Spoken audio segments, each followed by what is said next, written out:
o suzerano, o dono da terra, né, ele acabava tendo trabalho a seu favor dos seus vassalos, dos seus empregados. Ele acabava tendo toda a propriedade para si e, e era dominante na medida que ele tinha território. Então, a importância do território, a importância da terra, a importância de uma conquista material na época. E isso é muito interessante porque nessa época, dada essa importância, a gente tinha muitas invasões de território, muitas invasões de terra, de um lado, de outro, as pessoas buscando cada vez mais ampliar seu espaço, né? E então a busca territorial no período do feudalismo, tá?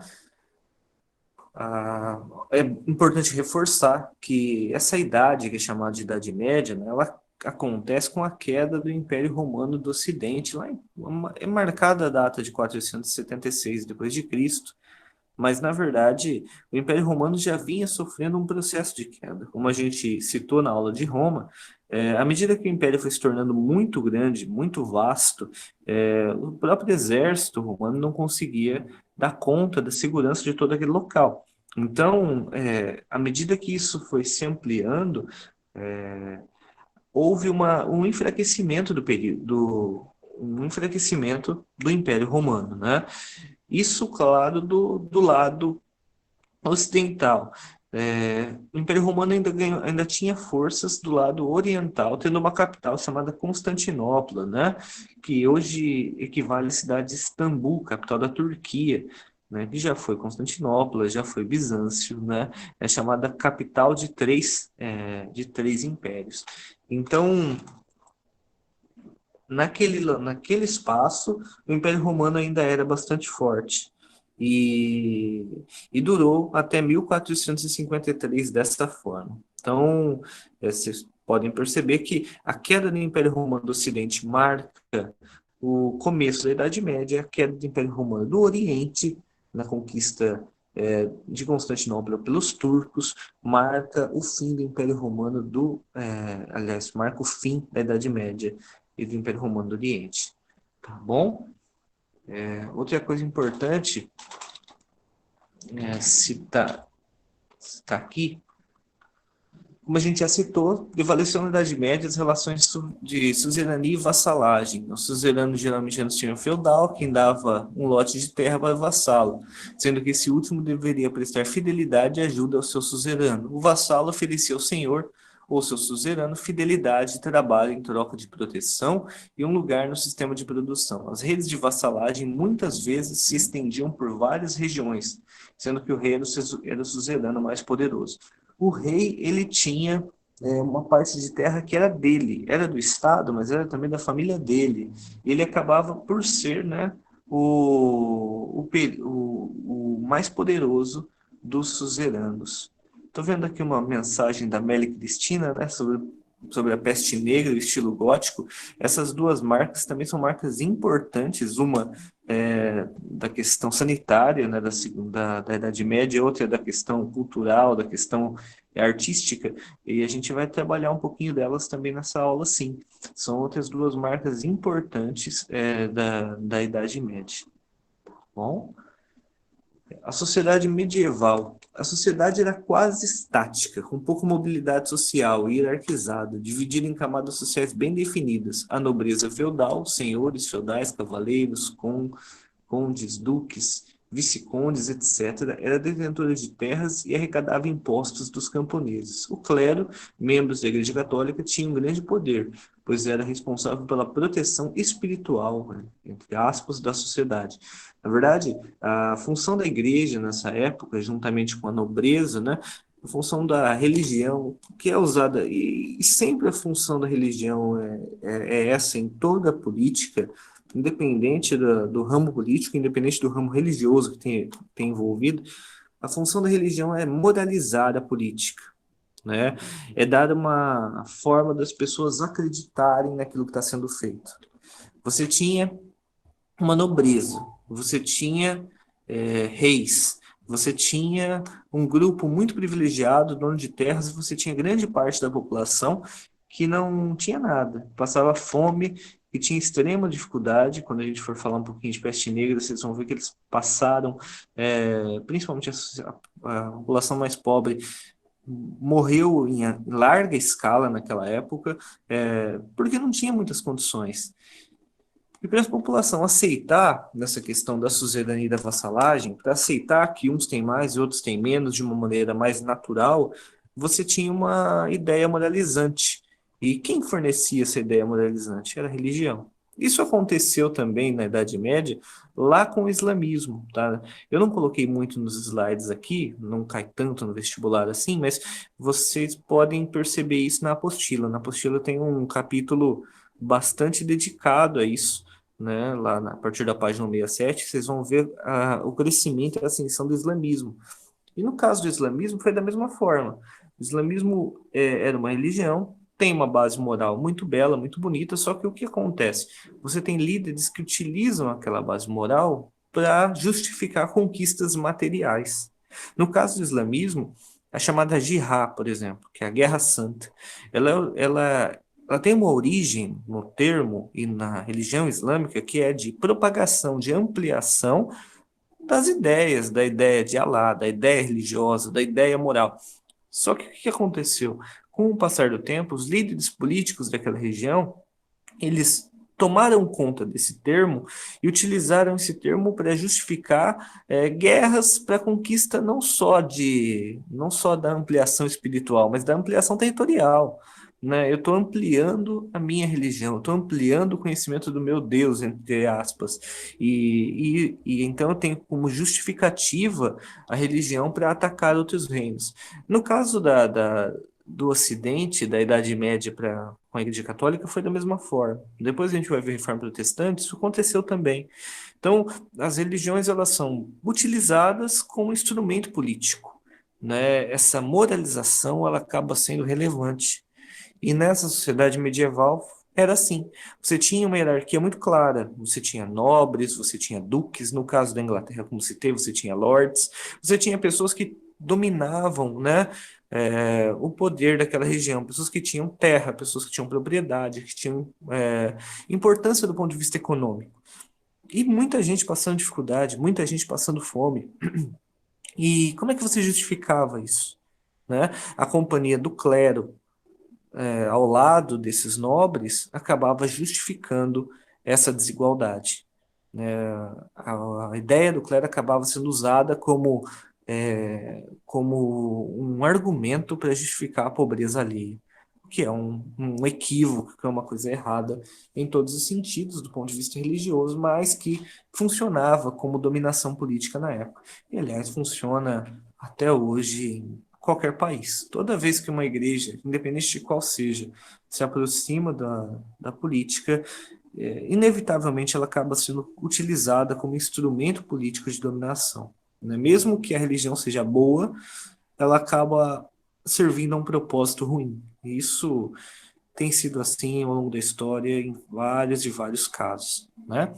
Seguindo um pouquinho, a gente tem a questão também da isenção dos impostos para essa camada mais nobre, a isenção dos impostos também para o clero, e a arrecadação vinda das doações, né, chamadas arrecadações de dízimo para o clero. Então, assim, o clero e a nobreza, eles ficavam com impostos e ficavam com contribuições religiosas. E o povo trabalhava e acabava arcando com isso, acabava tendo os custos mais elevados, né?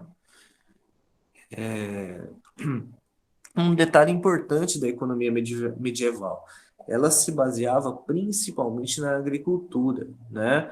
Você tinha uma troca financeira, você tinha moedas, tinha, mas elas eram pouco utilizadas, né? Basicamente, você tinha trocas de mercadorias naquela época, né? Depois a gente perceberia essas moedas ganhando mais força no mercantilismo, um pouquinho mais à frente, mas basicamente você tinha uma troca rural. Você trocava maçãs por bananas, por exemplo, para comer, maçãs por alho e assim por diante.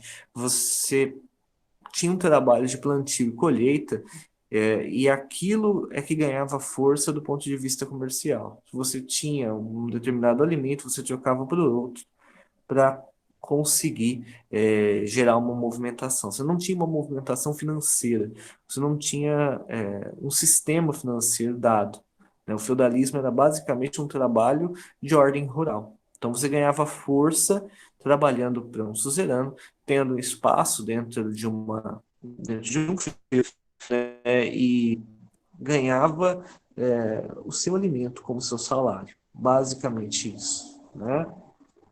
A gente segue também da religião da Idade Média, a gente já falou bastante, que é essa questão no Oriente, a religião muçulmana ganhando cada vez mais força, no Ocidente, a religião católica ganhando cada vez mais força. A gente vai ver que daqui para frente vai gerar até um embate entre elas, com as chamadas cruzadas, mas essa religião que acabou sendo dominante na época influenciou toda a questão cultural, toda a questão social, e o clero também tinha, isso é um detalhe interessante, muita terra. Alguns estudiosos acreditam que o clero detinha, né, o Papa, sob o comando do Papa, detinha um terço das terras da Europa toda. Então vocês percebem como o clero era poderoso. Inclusive os senhores feudais e o clero eram mais poderosos do que muitos reis em si. Alguns reis eram senhores feudais muito grandes, mas existiam algumas exceções em que o clero dominava, inclusive estes reis. Ele acabava tendo mais força do que os próprios reis daquela região. Então, a importância é a dominação da igreja na época, né? A educação, cultura e arte medieval.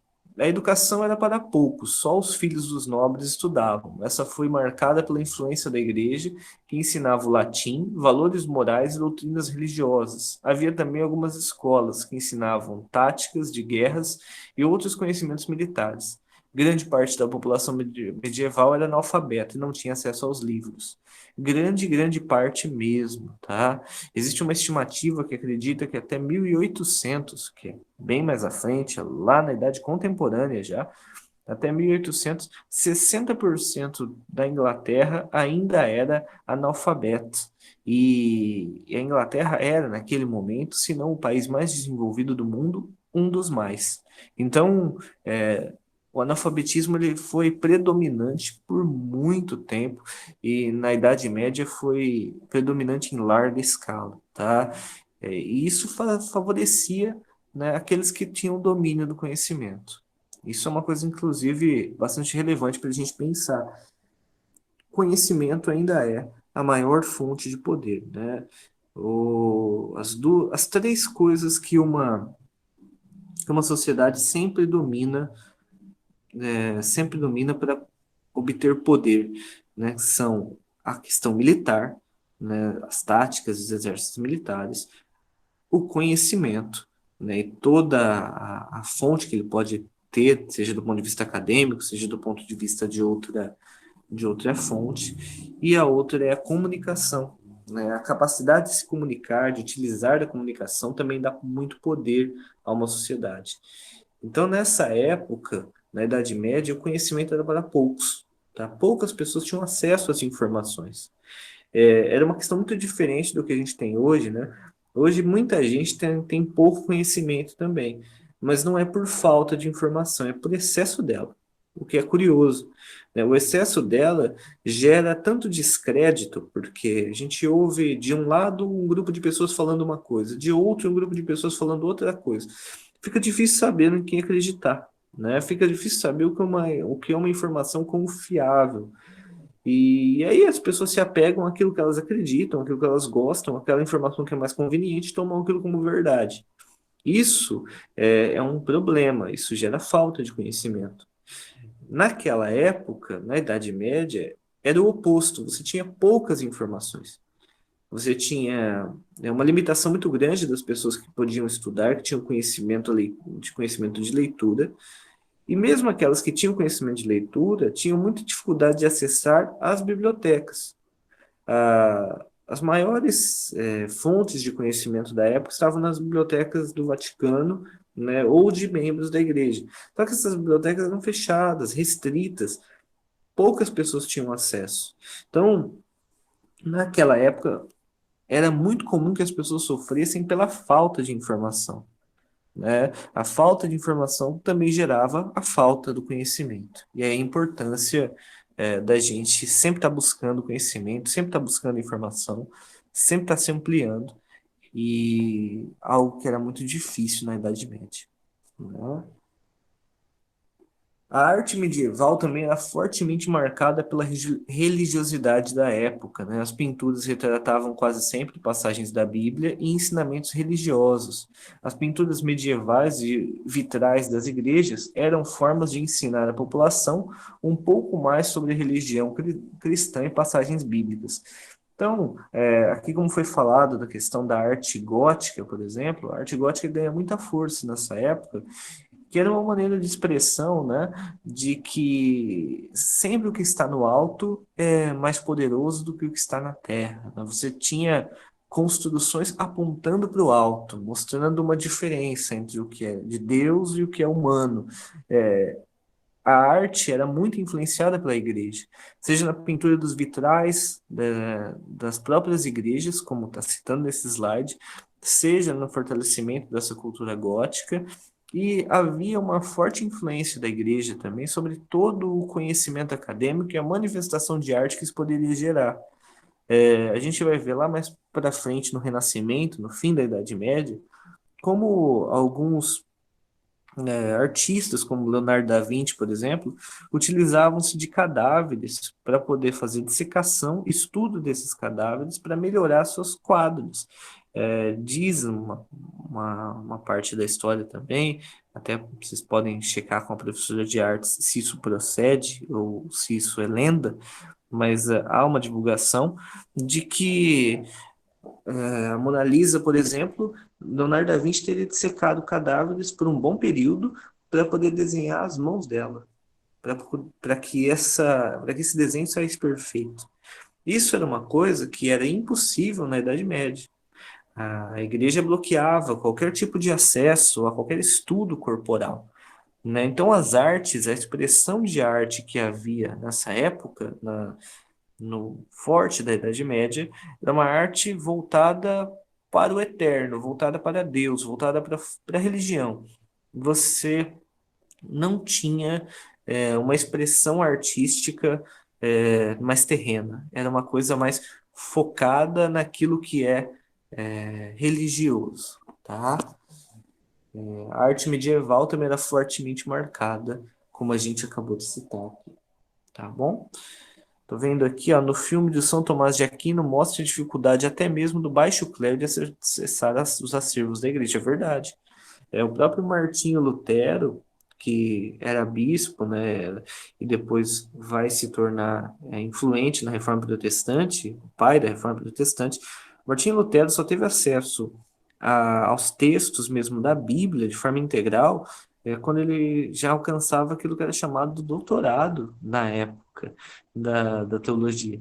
Ele teve acesso já mais velho, já como um bispo de mais alta patente da igreja. No começo ele também não tinha acesso.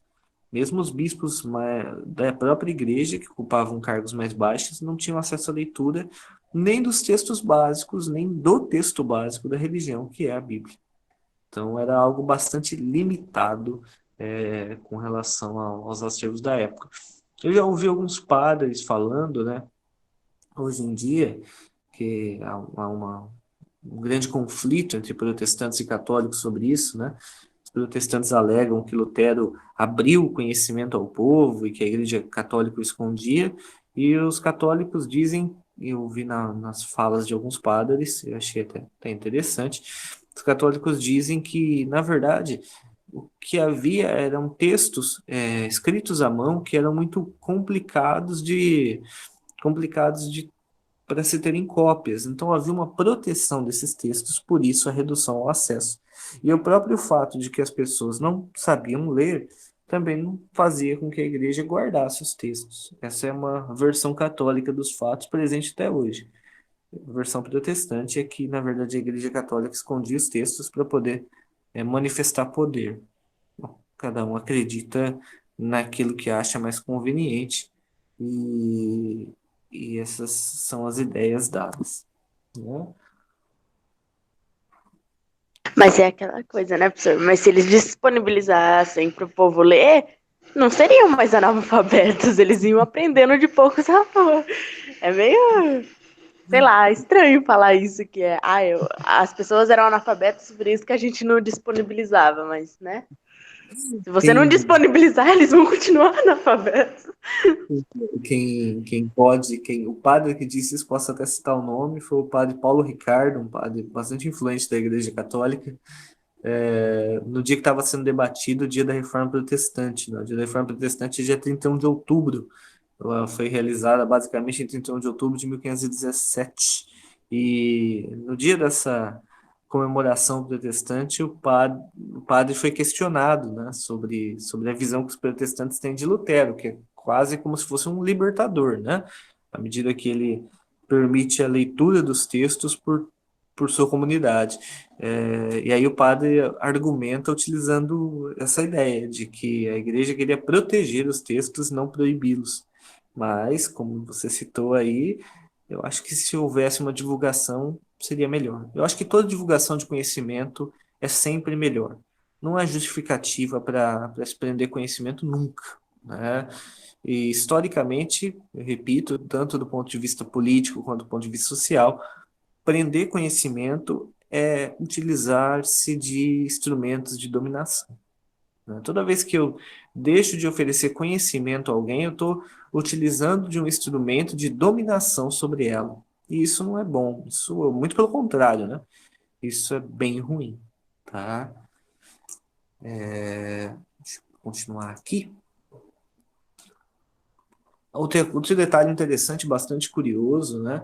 A música também foi importante na Idade Média. Havia a música sacra, canto gregoriano, músicas religiosas, e a profana, tocada e cantada em festas dentro de castelos e suas imediações. Os instrumentos musicais típicos desse período, usados nas músicas profanas, eram a rabeca, né, parecido com o violino, realejo, instrumento movido a manivela, saltério, instrumento de cordas, parecido com uma harpa, alaúde, instrumento de cordas de origem árabe, parecido com o violão, e a charamela, instrumento de sopro parecido com o clarinete. Então você tinha as músicas dadas nas festas, né? E você tinha as músicas mais voltadas à igreja. Percebam que essa música mais profana, entre aspas, essa música que fugia dessa liturgia religiosa, ela era colocada em festas em castelos, que eram liderados por reis e tinham seus exércitos, ou seja, eles se aliavam com a igreja quando era conveniente para manter o seu ponto de vista de poder, mas quando não era conveniente, quando eles queriam ter uma vida um pouquinho mais mundana, entre aspas, eles tinham. E a igreja não fazia nada, seja por acomodação, seja por falta de poder para coibi-los. Afinal de contas, os reis tinham um domínio militar. Então, a gente consegue perceber essa divisão. Para o povo, para o grande povo, é, a igreja e os reis se aliavam, mas entre si, na verdade, eles só se aliavam por interesse, quando era conveniente para ambos, né? E essa manifestação dos instrumentos de sopro mostra isso. Aquilo que eu comentei lá atrás, que a gente chegaria às cruzadas, né? No século XI, dentro do contexto histórico de expansão árabe, os muçulmanos conquistaram a cidade sagrada de Jerusalém. Diante dessa situação, o Papa Urbano II convocou a primeira cruzada em 1096, com o objetivo de expulsar os infiéis árabes da Terra Santa. Essas batalhas entre católicos e muçulmanos durariam cerca de 2 séculos, deixando milhares de mortos e grande rastro de destruição. E foram várias cruzadas, quer dizer, as cruzadas eram expedições que a igreja separava contendo exércitos de reis aliados para poder chegar a Jerusalém e conquistar Jerusalém. A igreja argumentava que Jerusalém era sua terra santa, base do cristianismo, e que devia ser dominada pelos cristãos. Só que Jerusalém, na época, era dominada pelos muçulmanos, que já tinham um exército bastante forte, que já tinham um grupo conhecedor do território, bastante sólido naquela área. E os católicos tentaram diversas vezes conquistar Jerusalém dos muçulmanos. Sempre foram expulsos, principalmente sob o comando de Saladino, né, um sultão muçulmano bastante conhecido. É, os católicos fizeram várias cruzadas.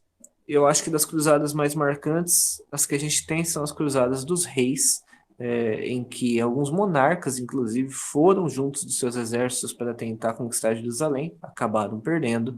E uma cruzada que ficou muito marcante pela crueldade, que é a cruzada das crianças, né? Eles os ocidentais defenderam a ideia de que, sendo Jerusalém uma cidade sagrada, sendo Jerusalém uma cidade santa, se eu enviasse crianças puras para conquistá-la, naturalmente ela seria conquistada. Claro que os exércitos muçulmanos venceram as crianças, né? Muitas delas não foram mortas, algumas foram, mas muitas delas foram raptadas antes mesmo de chegar lá em Jerusalém por saqueadores, né? E esses saqueadores vendiam pessoas como escravos, principalmente na região do norte da África, né? E boa parte dessas crianças foi vendida como escrava no norte da África. As cruzadas foram uma marca negativa da tentativa de expansão da Igreja Católica e do Ocidente como um todo. Os muçulmanos acabaram ganhando bastante força nessa guerra e acabaram se destacando como fortes dominadores militares naquela região. Hoje em dia, Jerusalém é conhecida na ONU como uma cidade neutra, né? Já que ela é importante para cristãos, é importante para muçulmanos e é importante para judeus também. Foi a capital de Israel, principalmente durante o reinado do rei Davi. Então, Jerusalém é importante para as três maiores religiões monoteístas do mundo, e isso é dado como uma marca de cuidado da parte deles ali. A ONU coloca essa região como uma região neutra, tá? E a gente também teve outras guerras medievais, né? Bastante conhecidas, eu não vou entrar em detalhes na parte dela, mas a gente teve outras guerras medievais por obtenção do espaço. Lembre-se sempre disso, isso é um foco importante para o vestibular. O território, a terra, era muito importante na Idade Média. Então, você tinha disputas por território. Assim como você teve disputa por território, você teve disputa por território entre a Igreja Católica e os muçulmanos lá em Jerusalém, você tem disputas por território dentro da própria Europa, né? Lendo a apostila, vocês vão conseguir verificar, por exemplo, a importância de Carlos Magno, um rei bastante influente, chamado pela Igreja Católica, principalmente pelo Papa Leão III, de o Rei dos Romanos. Por quê? Porque ele era um rei de bastante influência militar, ele estava ampliando os domínios europeus e era aliado da Igreja Católica. Então, a importância do território na Idade Média, tá? A peste negra, ou a peste bubônica, como é chamada, em meados do século XIV, uma doença devastou a população europeia. Historiadores calculam que aproximadamente um terço dos habitantes morreu dessa doença. A peste negra era transmitida através da picada de pulgas de ratos doentes. Esses ratos chegavam à Europa nos porões de navios vindos do Oriente. A peste negra arrasou a Europa, tá? Hoje ela é chamada só de a peste por muitos locais, mas ela é um símbolo, né, de uma doença que causou devastação na Europa. A peste, ela matou um terço da população. Se a gente comparasse isso ao mundo atual, a gente está vivendo essa crise do coronavírus, seria como se o coronavírus derrubasse mais de 2 bilhões de pessoas, já que o mundo atual é composto por quase 8, né? 7, uns quebradinhos. Então, por aí você percebe como a peste negra foi forte lá. E naquela época, como não havia conhecimento acadêmico, não se sabia direito que essa doença era causada por essa transmissão de pulgas nos ratos. E o que aconteceu? Muitas vezes as pessoas de religião pagã foram acusadas de feitiçaria e responsabilizadas pela igreja pela causa da peste negra. Isso gerou várias coisas, inclusive muitas pessoas sendo queimadas, vivas, acusadas de bruxaria e propagação da doença. Tá? A Inquisição foi muito forte contra pessoas que seguiam outras religiões, contra judeus. Em Hamburgo, na Alemanha, morreram mais de 1.000 judeus porque se acusava os judeus de serem pagãos, de serem assassinos de Cristo, portanto, responsáveis pela peste negra. É, a falta de conhecimento agindo mais uma vez, O que é gerando. meio estranho, né? Você pensar assim, porque se eles não tivessem queimado tudo mais, as bruxas, entre aspas, né? Elas poderiam, né? Conhecimento médico, poderia, né, se adiantar e saber como curar isso. Mas tudo bem. Mas, infelizmente, o conhecimento acadêmico sempre foi alvo de perseguição por parte de quem tem poder. Isso é uma base, já era uma base na Idade Média, foi uma base ao longo da história e é uma base hoje. A gente está vivendo a mesma coisa hoje, só não se bota fogo nas pessoas.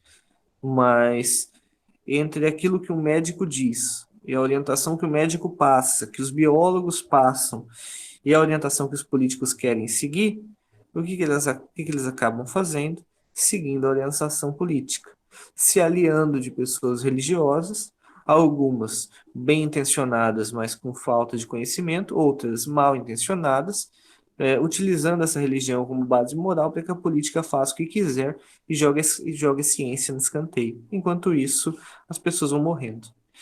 Foi assim na Idade Média, está sendo assim hoje. É muito triste, né, como a Caterina está citando, e é verdade.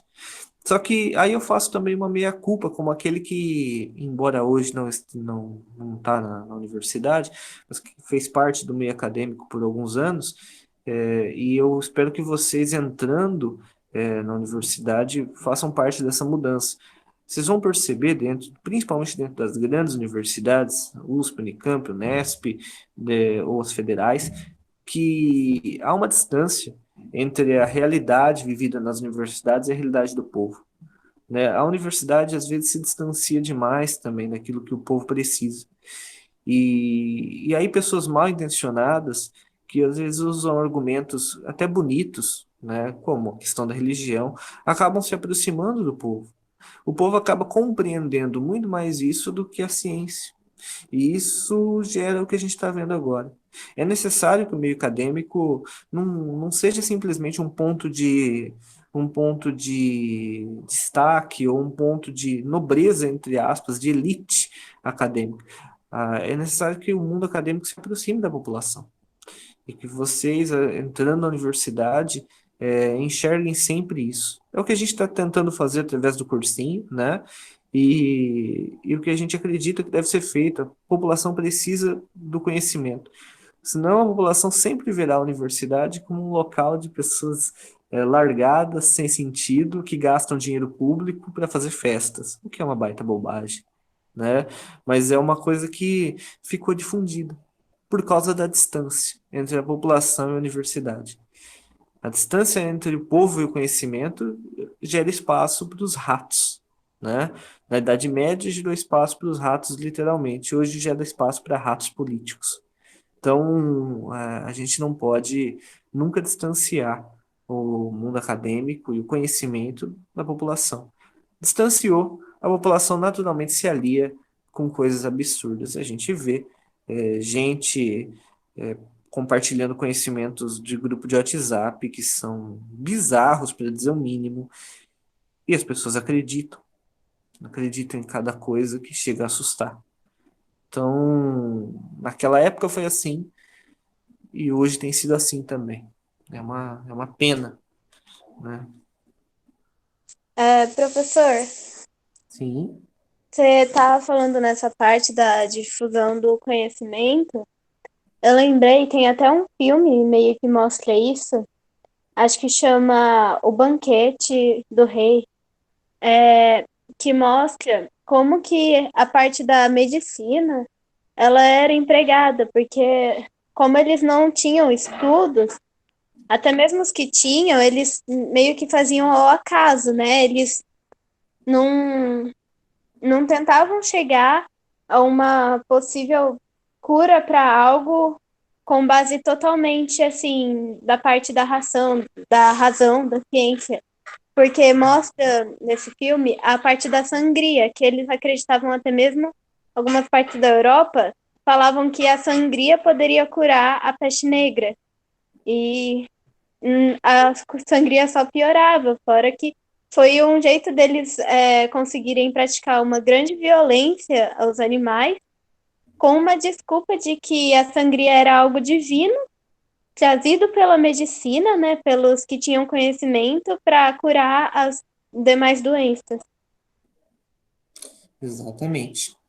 Isso de fato aconteceu, né? E é aquilo que a gente está citando, né? Infelizmente, à medida que as pessoas se distanciam da ciência, naturalmente, naturalmente há espaço para pessoas que se aproveitam disso, fornecem informações erradas e a população se alia, né? Foi assim com a sangria na Idade Média, sim. As sanguessugas, né, eram colocadas nos corpos das pessoas. Sobre a Idade Média, inclusive, tem esse filme O Banquete do Rei, eu não assisti, eu vou procurá-lo. Mas tem um outro filme interessante que mostra toda essa realidade, tanto do ponto de vista cultural, religioso, que chama O Nome da Rosa. Assistam esse filme, é um filme bastante antigo, mas muito bom, tá? É É, muito bom. o Nome da Rosa é um filme que mostra bastante essa realidade e, e é muito cruel, né? Hoje a gente tem visto isso da mesma forma. Eu posso usar o exemplo da questão da cloroquina na cura do coronavírus, né? Você não tem uma base científica, você não tem uma base médica que ampare isso. Mas você tem pessoas que fielmente acreditam nisso. E são todas pessoas que não tiveram acesso a uma formação universitária e não tiveram acesso ou conhecimento a pessoas que trabalham com isso, né?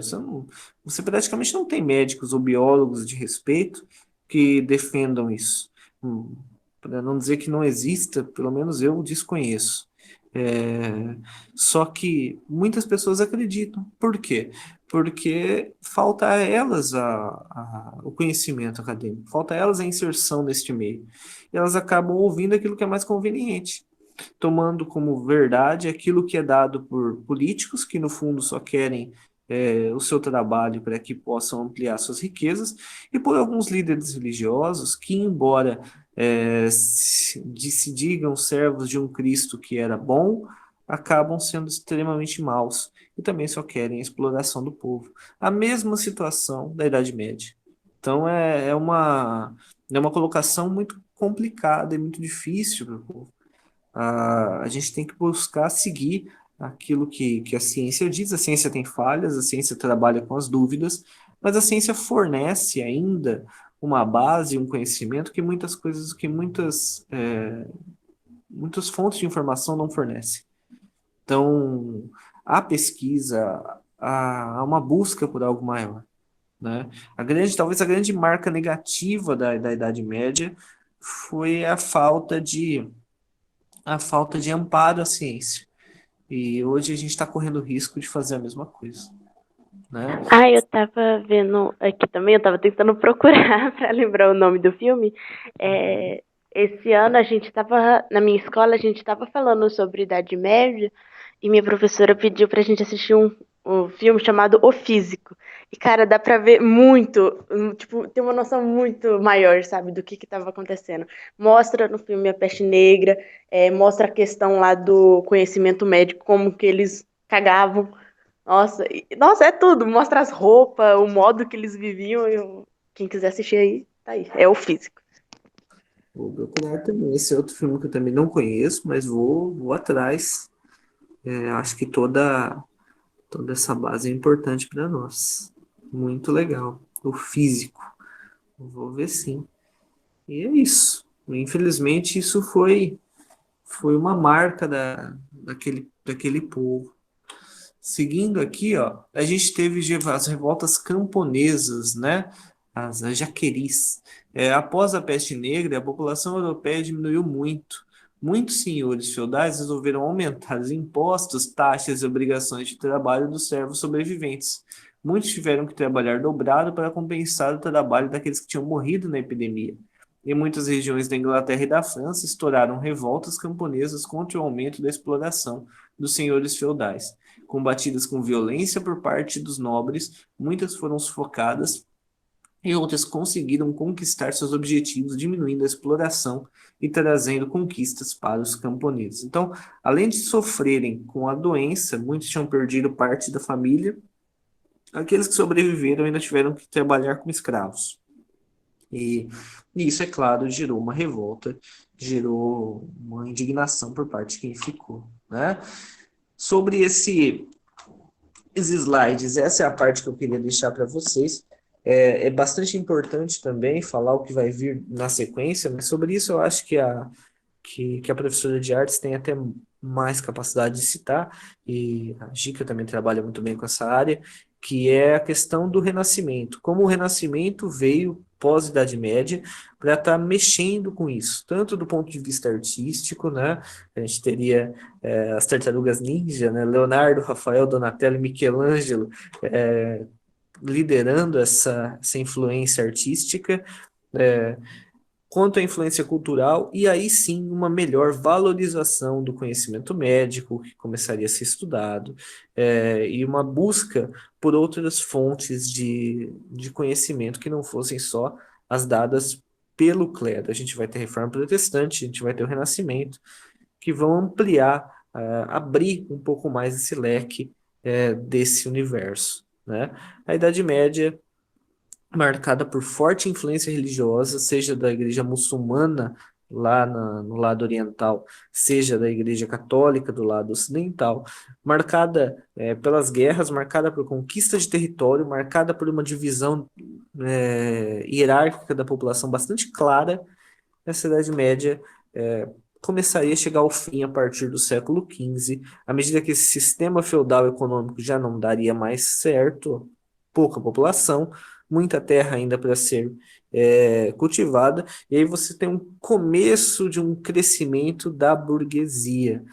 Os burgueses eram os comerciantes. O comércio já existia na Idade Média. Não é que o comércio passa a existir. Ele existia.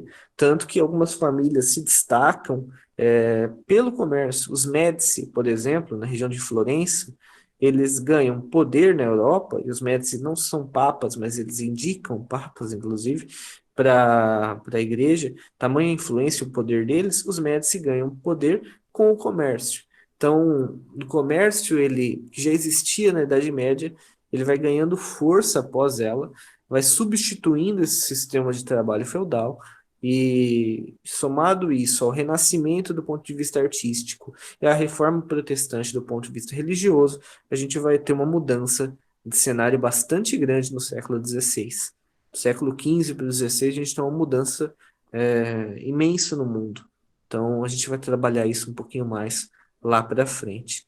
Outro fator importante da Idade Média que eu não posso deixar de citar, a partir do século X, principalmente, você tem o começo da formação dos países, né, das nações separadas. Você tem ali os francos, que dão origem à França, né? Os francos são povos germânicos que acabam conquistando a região da Gália, eles formam a França, você tem ali a formação da Inglaterra, você tem ali a formação depois do que seria a Espanha e Portugal. Espanha e Portugal, que ainda nesse período da Idade Média começaria com a expansão ultramarina, que a gente chama, né? Que é a busca por novos territórios. Isso já no fim da Idade Média, né? Já marcando o início ali da Idade Moderna. Então você tinha a formação desses países, a formação desses povos, sendo começada na Idade Média, e depois a expansão, a força desses povos ganhando mais destaque na Idade Moderna. Tá, joia? Ficou alguma dúvida? A Idade Média é muito ampla, a gente poderia falar aqui. Cada parte que eu citei, seja a parte cultural, seja a parte histórica, do ponto de vista econômico, do ponto de vista social, a gente podia ter uma aula sobre cada um desses pontos. Ela é muito, muito ampla. Eu recomendo mesmo a leitura da apostila por parte de vocês. Vocês vão ter muito mais conteúdo lá do que eu citei aqui. muito mais material que não daria tempo da gente falar aqui, é, e vocês vão perceber que é algo bastante relevante para a formação da nossa vida e também bastante presente no vestibular, tá bom? Tem alguma dúvida, algo que eu possa contribuir, que ficou pendente, que ficou para trás? Acho que não. É, e é isso, gente. Bom, deixa eu ler vocês uma frase, principalmente para aqueles que vão fazer agora à tarde simulado. Né? Um bom fim de semana para vocês. E há mais pessoas que desistem do que pessoas que fracassam.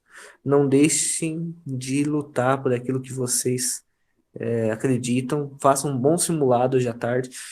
E se tiverem qualquer dúvida na nossa área de filosofia, ou algo que ficou para trás, manda mensagem no WhatsApp, eu vou estar respondendo para vocês durante a semana, tá bom?